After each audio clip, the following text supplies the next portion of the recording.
everyone, Dark Kirby 14 here, and guess what? I've got a special treat for you. Well, I don't know if you'll call it a special treat, you can call it whatever you want, but I got some new microphone, and for that, I guess to kind of honor that, we'll break it, first game we'll break it in with the first edition of Banjo-Kazooie. Or Banjo and whatever the frick you want to call it. I call it Banjo-Kazooie because that's what it says in the frickin' title. That's the title tells me, is it's Banjo-Kazooie. Look at that. Oh man, I've played like this is another one of those games that I did when I was first starting YouTubing, but I didn't do any I didn't have video commentary. I didn't have video commentary. I was thinking of what I was thinking of. I was like, it's got to be something different. Yeah. Yeah, prepare for that rhyming. It's gonna be important with the villains. Yeah, like I said, the rhyming. Get used to it, because it's gonna be really, really important. But anyway, so yeah, I got the new microphone. It's a blue snowball, like the ice one. It's not the silver one. So it's not so it's not like my silver one.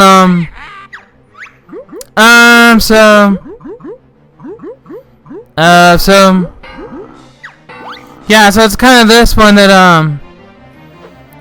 yeah, so it looks a lot different.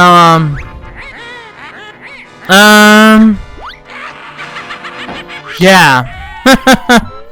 So yeah, I got the new microphone, so I figured why not give it a little test drive on have this be the first game it ever does. Just break it in with Banjo-Kazooie. So those things I missed. The national title game was everything it was chalked up to be. It was a lot of fun. I enjoyed the entire game, and the game was just an overall spectacle. But that's what it was expected to be. So yeah, so it lived up to the hype without question. It lived up to it. That's not even a question. It lived up to the hype. So that's a good thing. Oh my gosh, that shot by Perkins though.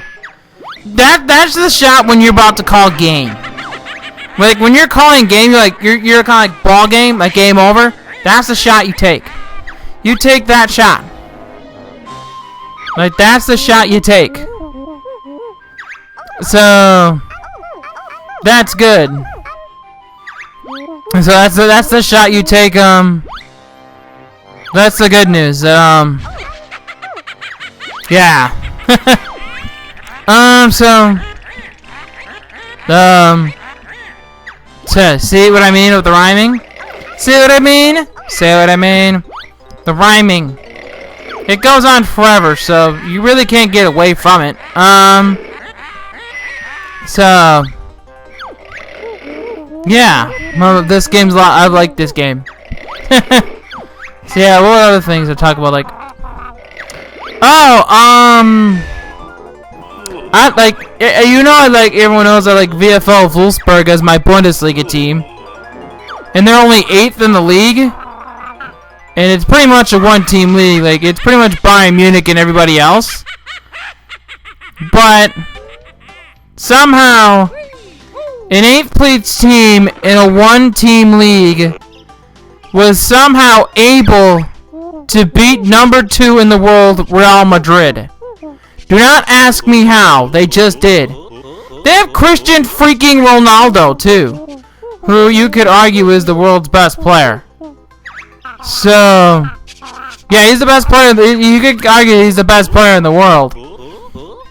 So that's kind of how I still don't know how they won that game, but I'm very impressed by it, and I can't explain it. But that was just like, it's one of those things that you're gonna remember, even if Wolfsburg somehow goes on to lose, which they likely will.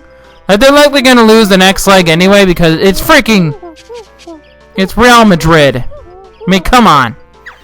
It's Cristiano Ronaldo. They're gonna be able to come home. They're gonna they're more than likely gonna kick Wolfsburg's ass. That's very likely what's going to happen. So So that's likely what's gonna happen. Okay, so in this part you can't like do like anything until Bottles gives you the move. But I think that was kind of the thing. That was kind of the thing is that like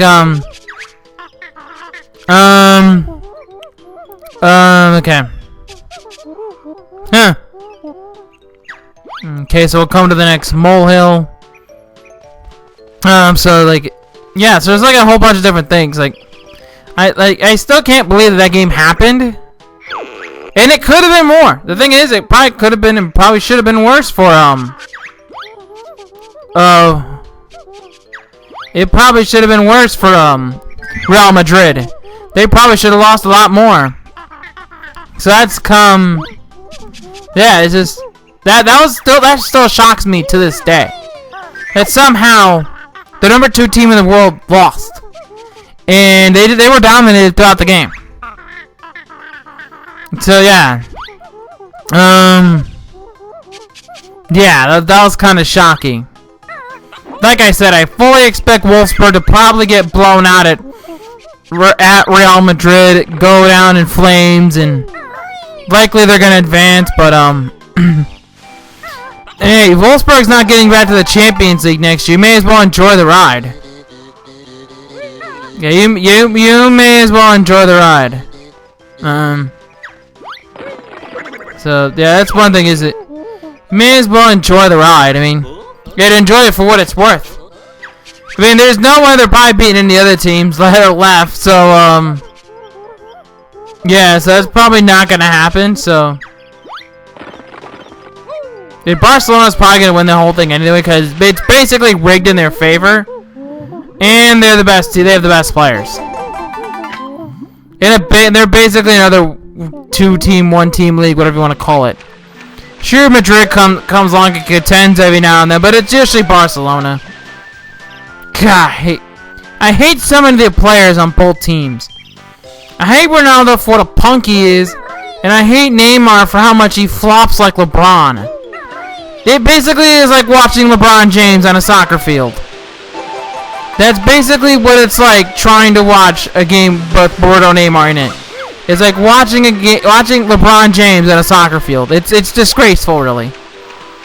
It really is just fully disgraceful. It's pathetic, really. And it's just like one of those things you don't want to watch, but you keep watching because you're not smart enough to turn away because you probably shouldn't watch it, but you still do. So yeah, it's kind of like that. Yeah, so that's good.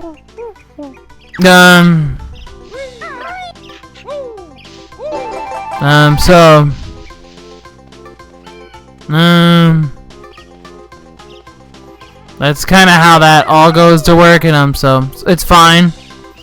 But yeah, it's like it's really just I don't like flopping. I don't like it. And I know some people are like, oh, it's a strategy. It takes away the integrity of the game.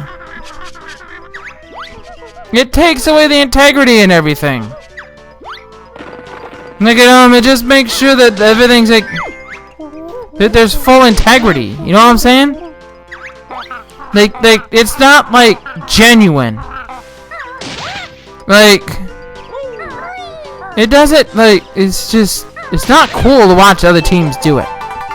And I know I've noticed this. The teams I follow generally don't do it. Like the Red Wings don't flop. Arsenal for some reason doesn't flop. They're a European soccer team. You'd figure they'd be amongst the floppers, but they just don't. They really don't.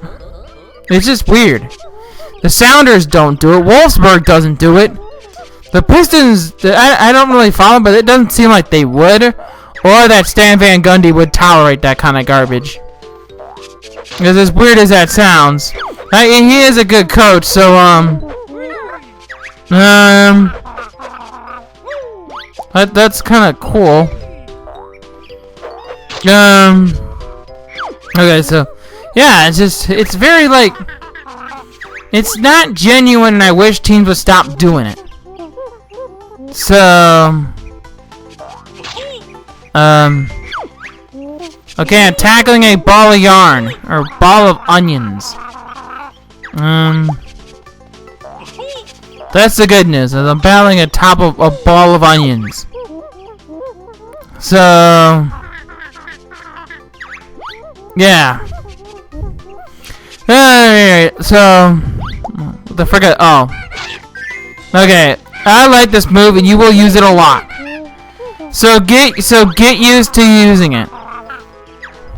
So get used to using that move.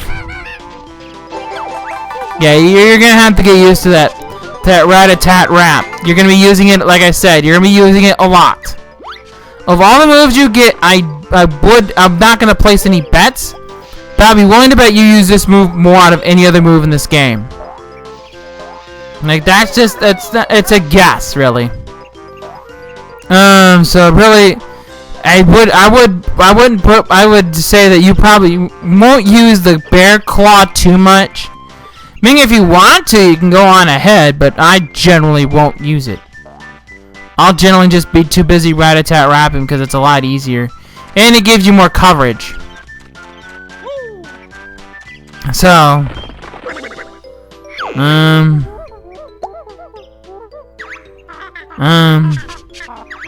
so yeah, I won't generally use it too much.